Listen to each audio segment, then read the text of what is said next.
And the big question is, number one, distance management, okay? So if the guy's standing right here, that becomes problematic. Unless you're more experienced, you might go for a dummy sweep or something, that's fine.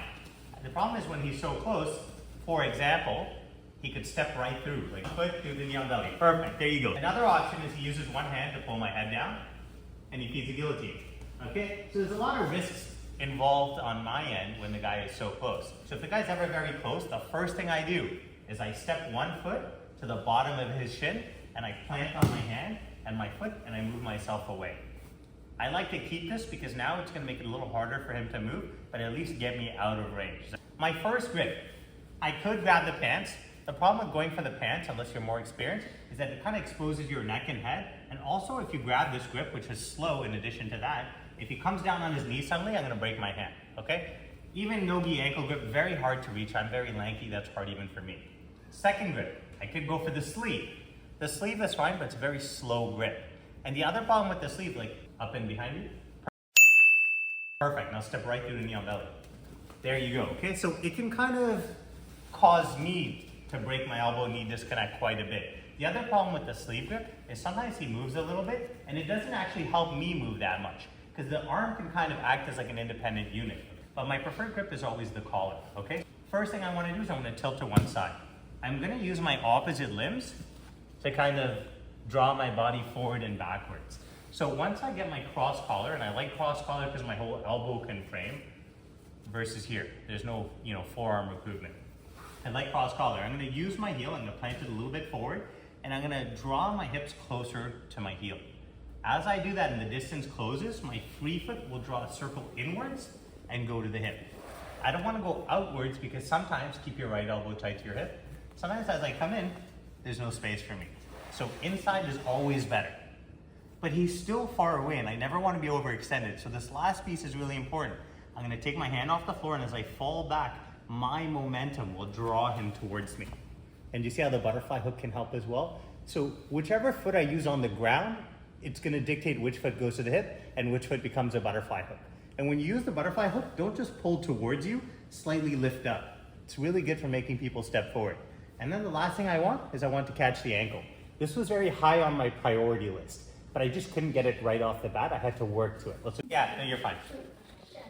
So step one, I tip to one side, I grab the collar, and I really have to use my heel to pull myself forward rather than a flat foot. Heel's gonna be much better. I'm gonna draw myself forward, foot to the hip, butterfly, catch the ankle. Okay, now that's kind of like my dream scenario. That may not happen all the time. Now, let's say he grabs my pants. The problem here is now his weight is being channeled. And the more he comes onto his toes, the more the hands get heavy, the more stuck my legs are. So the issue is here, it's like if I pull him, I actually give him the pass. Because my legs are so stuck that he could just put his weight on his hands and circle. Okay, next come in. So what I need to do is I need to kind of proactively get myself to my back. So look what I'm gonna do. I'm going to put your weight on your hands. I'm gonna push off my hand and my feet on the ground, and I'm gonna drive myself backwards and pull my knees in. Okay? Watch again. Early on in the Toriando, as soon as I recognize that this guy is getting grips and my legs aren't fully pinned yet, and even if they are, it's actually still very doable, as long as it doesn't start to circle. That's where things become problematic. I'm gonna drive my feet into the floor, and I'm gonna fall backwards and pull his collar. See, when I pull the feet forward, what happens to the hands? They become lighter. I'm gonna pull my knees to my chest, and I'm always gonna look to circle one foot into his elbow and one foot to his hips. So when I'm here, and I'm playing this kind of asymmetrical seated, and the guy grabs two of my peg grips, I can't scoot in and shoot my feet up anymore, because my feet are kind of pinned to the floor here. So what I wanna do is I wanna drive myself backwards and pull his collar. When I pull the collar, his 2 feet will come towards me. So as he comes towards me and his hands become lighter, I'm always gonna look to circle one foot into his bicep. What that's gonna do, it's gonna negate that Toriando action. Second foot, I like it on the hip, okay? So, but even without that foot on the hip, watch this. Matteo, circle to the right or left. Go ahead. You see how this allows me to track him? Circle the other way. It allows me to track him. You guys understand? So I have to always be able to track my partner, and that ghost spider will allow me to do that. I ensure to put the outer edge of my foot in his elbow and curl my toes. Second foot on the hip so that if he moves forward, I can block him. If I didn't have that, sometimes he'll get a little too close. Clear the spider. There you go. You guys understand? If I can respond early, it's a great time for a 2-on-1. So I don't want to take these like beautiful, delicate, like surgeon grips here. You just don't have the time for that. You're just going to cup using this kind of like groove right here. I'm going to cup and I'm going to double up.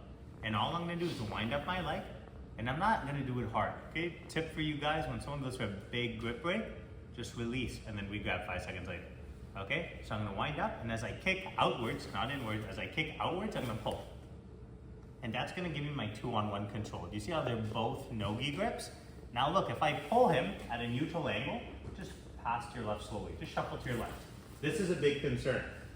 So a big part of jiu-jitsu is like understanding the expected reactions and preemptively counter. Okay, so watch again. I'm going to go cross grip, monkey, deep. I'm going to double up, and I'm not just going to kick. I'm going to wind up first. You see how my heel comes to my butt? And as I extend my leg, I'm going to pull. Now I'm going to get my 2-on-1. And what I'm going to do is I'm going to drive off my pinned foot. And I'm going to fall to the other hip. So what I've done is I've increased the angle and the distance on this side that he has to travel. And I brought him into the side where I'm strong. Pummel your foot inwards. And then get to a neutral angle. This is great for throwing up like a spider guard triangle, or even just working your way back to the tripod sweep, which is what I want for you today. And little variations in what he does, they shouldn't throw you off. So he grabs. Now, cross, goes deep. Second hand, just doubles up. I'm gonna pull it in, I'm gonna extend, and I'm gonna break. 2 C grips, 1 tricep, 1 cross wrist. As I swivel my body, just like before, it's the momentum of me falling backwards that's gonna help to draw him in. You know, you can balloon sweep too, as long as I get him close. See how I use the 2-on-1 to pull myself in? And that's gonna get this close for me where I can tripod. All right, everybody got it? That's the last one. 1, 2, 3, let's go. If you guys enjoyed that, let me know and I'll definitely release more of it. If you like how I teach and break down jiu-jitsu, check out my course on BJJ Fanatics. There is a significant sale on right now. It will cover kind of all your close range guards, such as half, quarter, and butterfly. It's a great game to slow down more athletic opponents, but also have a good set of attacks when someone's in that shorter range area. I'll post a link in the caption. Check out the reviews as well. Thank you, guys.